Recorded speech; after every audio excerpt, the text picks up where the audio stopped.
Assalamualaikum warahmatullahi wabarakatuh. Waalaikumsalam warahmatullahi wabarakatuh. Kembali lagi bersama Pejuang Centang Hijau Podcast. Nah, bersama tim SMA Negeri 7 Kota Cirebon, pada sesi ini kami akan membahas tentang penerapan UBD dalam pembelajaran di kelas dengan menggunakan desain Where2. Nah, pada siang ini kami sudah ditemani oleh narasumber yang sangat hebat, yaitu beliau Ibu Limatul Azizah MPD. Selamat siang Ibu. Siang. Apa kabar Ibu? Alhamdulillah sehat.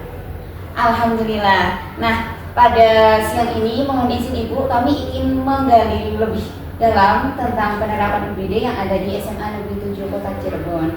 Nah, seperti yang kita tahu, saat ini beberapa lembaga pendidikan di Indonesia sudah menerapkan kurikulum merdeka. Nah, sebagai seorang guru dalam merancang kegiatan pembelajaran, kita dapat menggunakan beberapa pendekatan, salah satunya pendekatan prinsip UBD. Nah, pada tahap awal prinsip UBD, kita dalam merancang pembelajaran adalah menentukan tujuan pembelajaran. Nah, mohon izin Ibu, kami ingin tahu untuk pertemuan terakhir yang Ibu rancang, tujuan pembelajaran yang telah Ibu tentukan kira-kira seperti apa Ibu? Untuk yang terakhir ya, pembelajaran tentang matriks ya, yang dirancang terakhir tentang matriks itu tujuannya adalah agar siswa dapat mengoperasikan matriks ya, melakukan operasi pada matriks, khususnya adalah operasi aljabar. Nah, karena ada operasi aljabar, jadi kita pertama ngecek dulu bagaimana tentang operasi-operasi yang ada, operasi aljabar ya, khususnya penjumlahan, pengurangan, perkalian, perpangkatan dan sebagainya gitu ya. Kita cek untuk operasi aljabar pada bilangan. Nah, kemudian kalau kita terlihat dengan cek awal atau dengan kalau dulu kita menyebutkan materi prasyarat itu sudah dikuasai oleh siswa, berarti nanti kita akan masuk kepada materi penjumlahan matriks, pengurangan matriks dan seterusnya. Jadi operasi aljabar yang dikenakan pada matriks. Akan tetapi di matriks ada juga operasi yang tidak ada pada bilangan seperti transpos matriks. Nah, itu kita kenalkan dulu transpos matriks sebelum masuk kepada operasi aljabar. Jadi tujuannya jelas, kalau misalnya siswa itu agar bisa melakukan operasi pada matriks, ya pertama kita cek dulu kemampuan untuk operasi aljabarnya dulu, baru nanti kita buat rancangannya sehingga ternyata matriks juga bisa pada matriks bisa juga diperlakukan atau dikenakan operasi aljabar.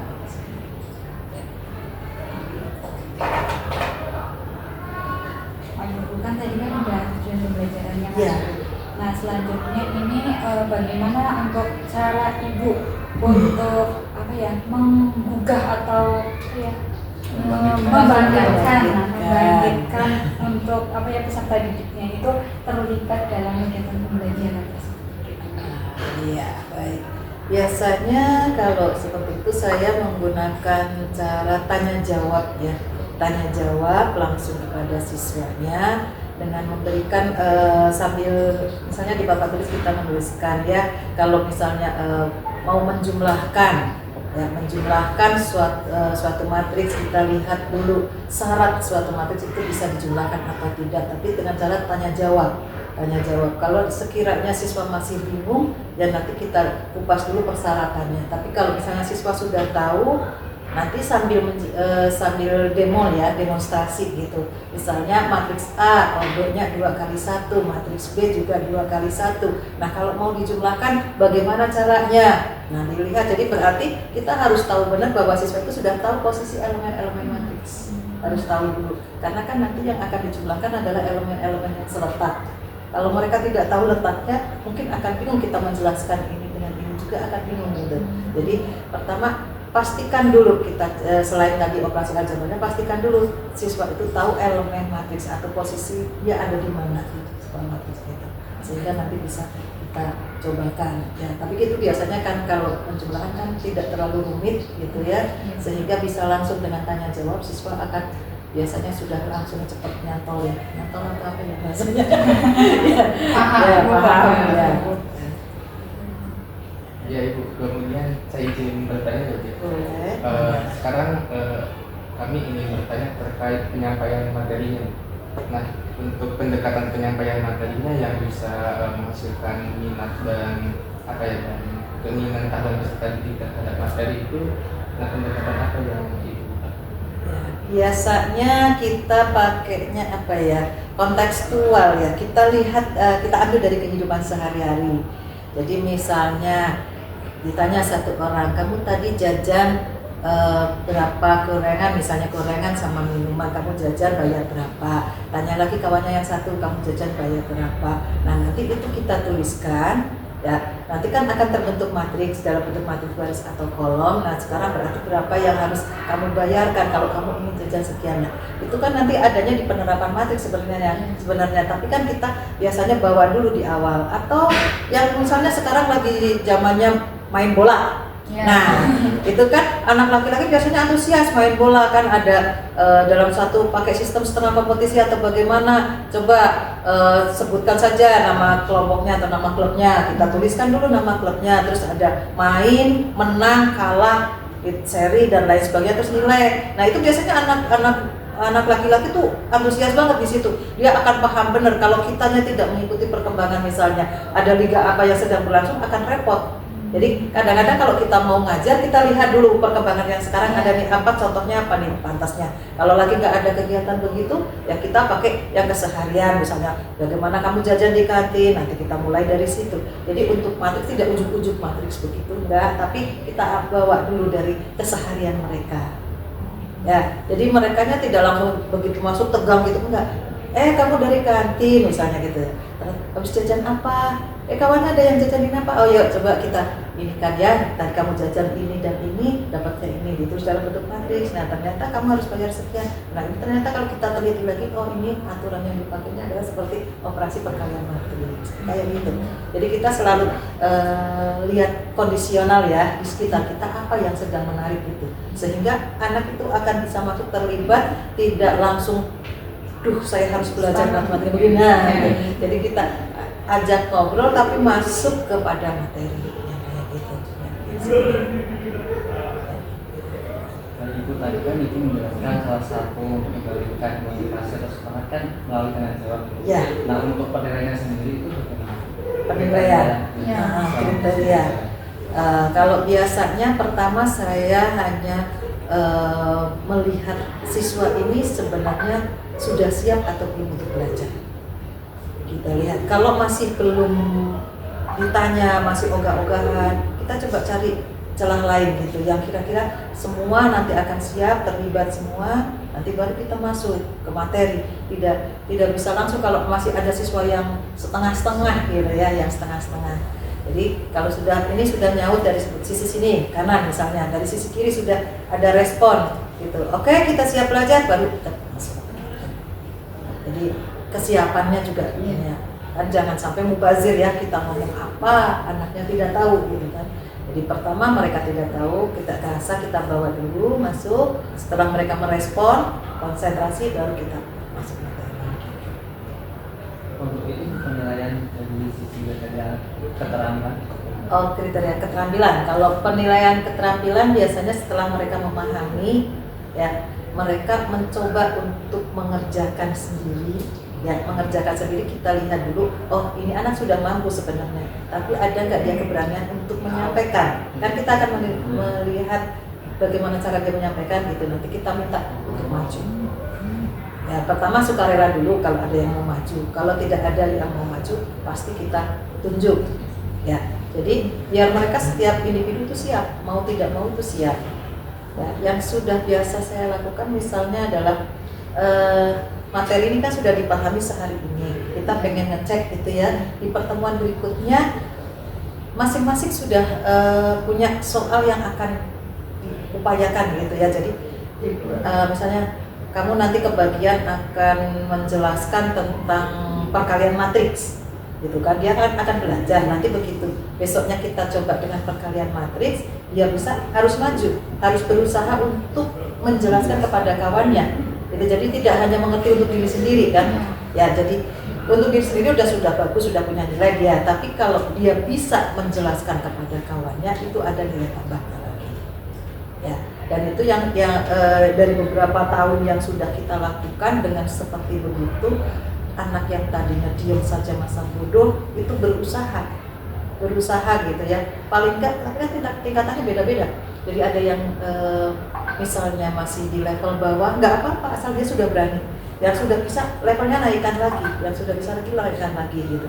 Sehingga nanti yang ini yang masih belum bisanya akan dapat ilmu dari kawannya, diharapkan bisa. Karena kan biasanya bahasa sesama kawan itu lebih mudah ya, lebih mudah untuk dipahami.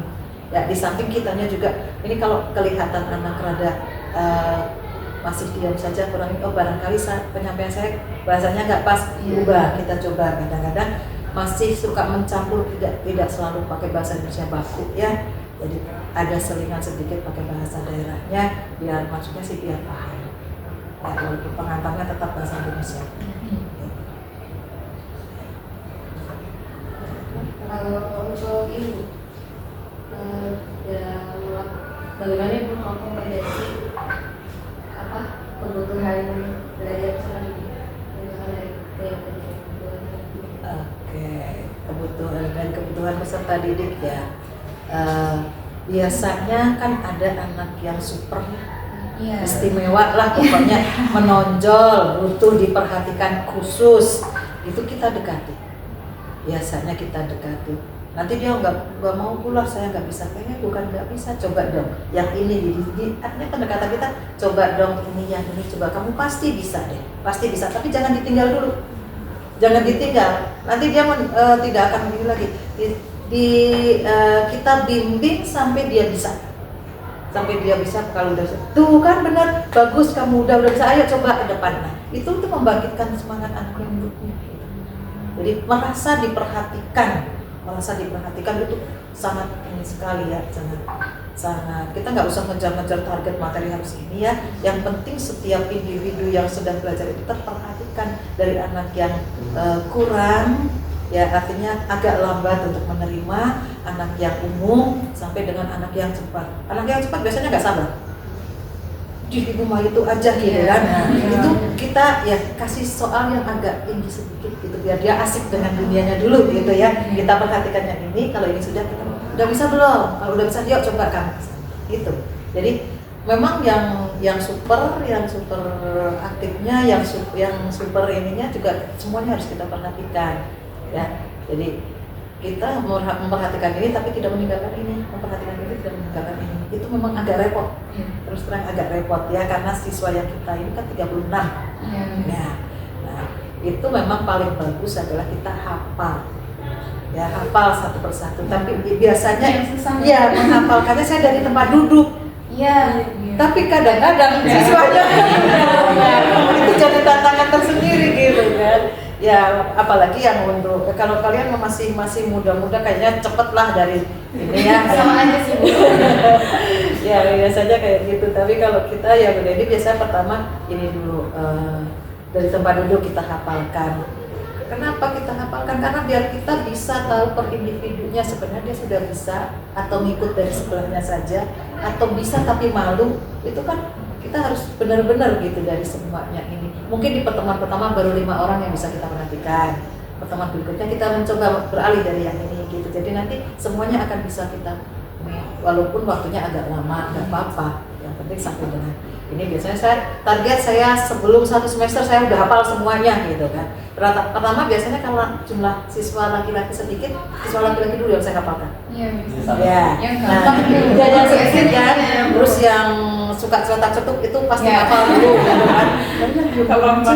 Ya apalagi anak perempuan ya, rata-rata pakai kerudung semua kan hampir sama. Iya. Nah, itu kadang-kadang aduh cirinya gimana ya, saya kadang-kadang yang mau nggak mau memperhatikan fisiknya biar kita hafal gitu. Atau kita coba, kemarin kamu belum maju, ayo maju, siapa namanya, pertama masih nanya dulu, nanti kan lama-lama tahu yang masing-masing. Nah, jadi biar bisa memperhatikan semuanya, hafal siswa. Nah setelah itu perhatian itu tidak bisa sekaligus bisa kita raih semuanya ya, paling enggak dalam 1 hari kita targetkan saja 5 orang terperhatikan benar. Nanti di pertemuan berikutnya kan berlanjut ke yang lain, nanti yang ini kan merasa ini pasti nanya kan, jadi kita ingat lagi, nah gitu. Jadi sampai akhirnya semua bisa terperhatikan. Ya karena ya saya sudah lihat itu contohnya kan yang di kelas 12 sekarang udah lulus kan kelas 12 IPS, IPA 6 itu kan itu dari kelas 10-nya kebetulan ketemu dengan saya terus gitu kan. Jadi perubahannya tuh kelihatan, perubahannya kelihatan kita ya dari pertama ini didiamin, oh enggak ini anak kayaknya harus butuh perhatian khusus. Setelah dikasih perhatian khusus ternyata ada perubahan, oh berarti ya gitu. Jadi tidak bisa anak itu dikesampingkan gitu apapun kondisinya.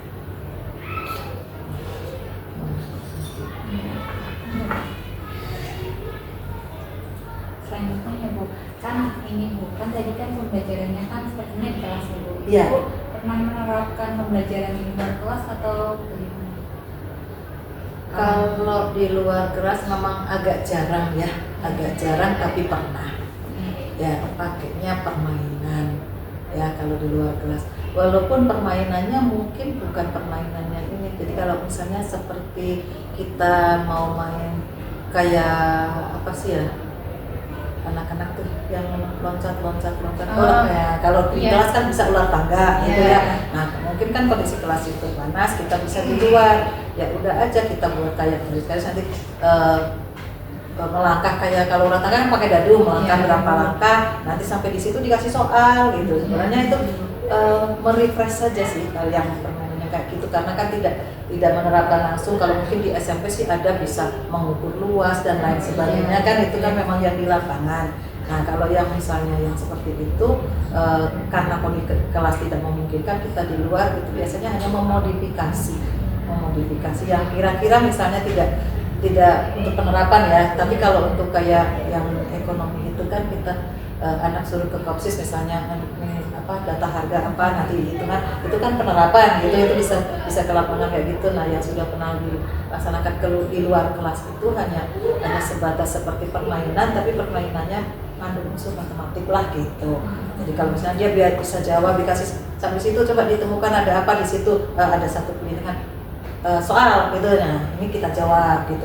Itu hanya penyegaran suasana saja sebenarnya.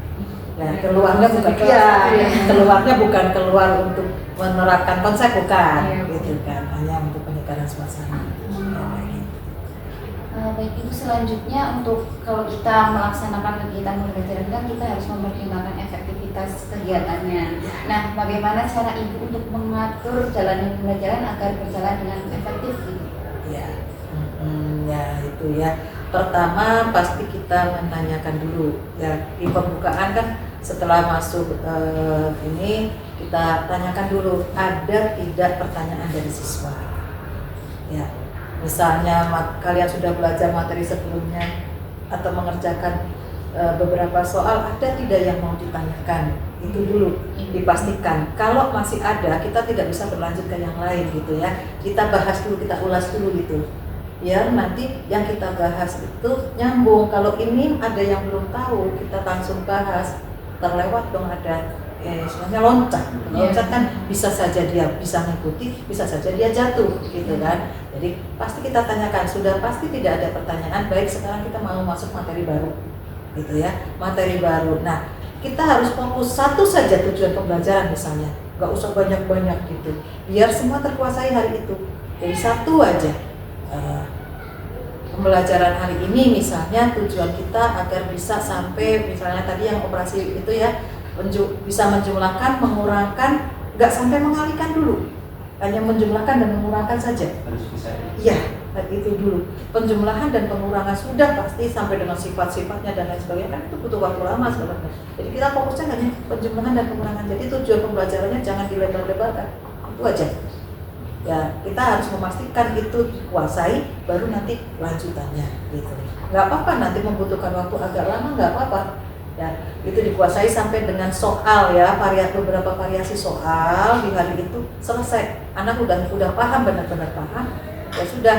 Kalau mau dikasih misalnya soal pengayaan boleh nggak juga nggak apa-apa yang penting yang konsep dasar itu hari itu dikuasai jadi tidak melebar satu fokus tujuan. Ya, kemudian kita bagi waktunya kalau misalnya anak mau nulis kelamaan gitu kan, Iya, itu ya, iya. jangan kelamaan, itu kan di buku kamu sudah ada, nanti tinggal dirangkum atau pas ibu menjelaskan atau apa kamu kasih tanda gitu kan. Nah, dan anak sekarang biasanya nggak maunya dipoto, Iya. jangan dibiarkan dipoto. Kenapa? Dia tidak akan menyalin, tidak ada yang masuk, biarkan aja dia nulis atau kasih tanda, itu kan akan terbaca. Jadul tidak masalah gitu ya, tapi itu yang akan masuk dibanding di foto ada di galeri hilang Simpen tidak aja, ada. simpen aja. Iya kayak gitu.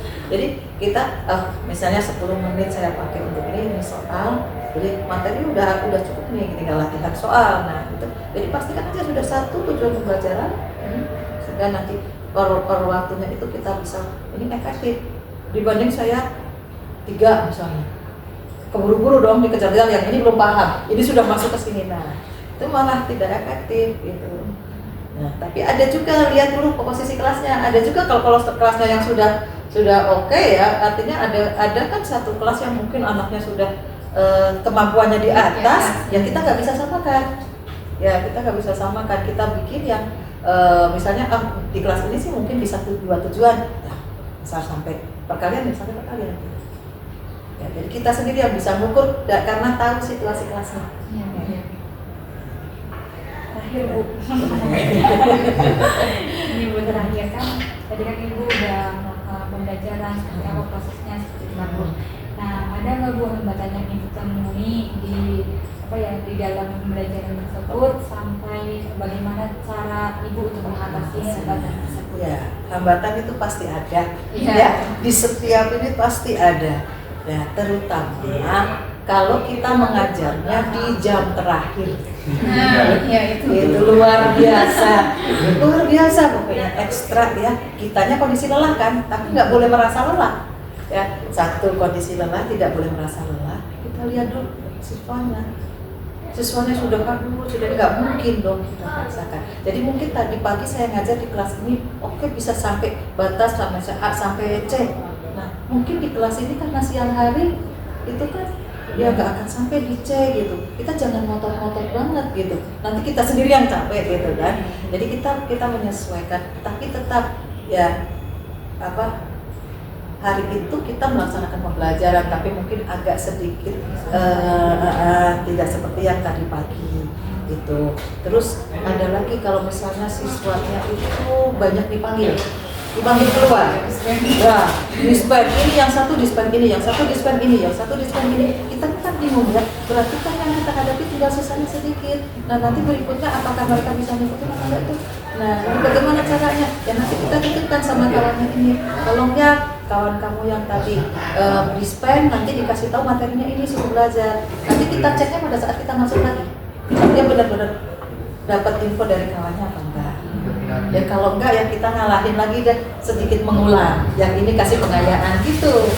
Ya itu memang ya yang substansial itu materinya. Ya kemudian banyak yang izin. Ya atau dengan tiba-tiba sayanya yang dipanggil. Jadi otomatis dong saat itu bingung kita akan anak mau diapakan nih. Gitu kan. Darurat misalnya saya dengan tiba-tiba ada yang harus diselesaikan gitu. Ini darurat seperti ini, ya kita berusaha dulu. Tadi sudah yang dipahami sudah sampai mana, ya coba kerjakan dulu soal ini, kita ngatasinya dan kerjakan dulu soal yang tadi mereka sudah paham, ya coba. Terus kasih satu yang agak mikir dikit, ya artinya agak tinggi sedikit ya, sehingga dia tidak sebentar terus saya ikutan pergi enggak. Jadi dia agak mikir dikit, mencari, berusaha. Nanti kalau kita kembali lagi kita tanya gimana, udah bisa apa belum?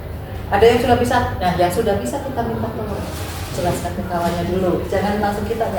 Jadi dia jelaskan ke kawannya dulu, ya. Nanti kalau misalnya betul ya kita apresiasi, kalau ada yang keliru kita luruskan. Sudah berarti ya. Untuk saat ini banyak sekali informasi yang sudah kami dapatkan dari Ibu. Nah, jadi untuk merancang kegiatan pembelajaran yang efektif, kita harus fokus pada satu tujuan pembelajaran yang akan dicapai pada hari itu dan tidak boleh melenceng kemana-mana dulu agar peserta didik dapat benar-benar mencapai tujuan pembelajaran yang telah kita tentukan. Selanjutnya kita juga harus mengenali karakter peserta didik agar kita bisa merancang kegiatan pembelajaran yang sesuai dengan karakter dan kebutuhan peserta didik. Baik, terima kasih Ibu atas informasi yang diberikan. Terima kasih juga atas waktu yang sudah diluangkan. Mohon maaf sudah mengganggu waktunya. Oke, mungkin saat ini podcast kita selesai pada sesi ini dan kita akan bertemu kembali pada podcast-podcast selanjutnya. Sampai jumpa. Wassalamualaikum warahmatullahi wabarakatuh. Waalaikumsalam warahmatullahi wabarakatuh. Terima kasih.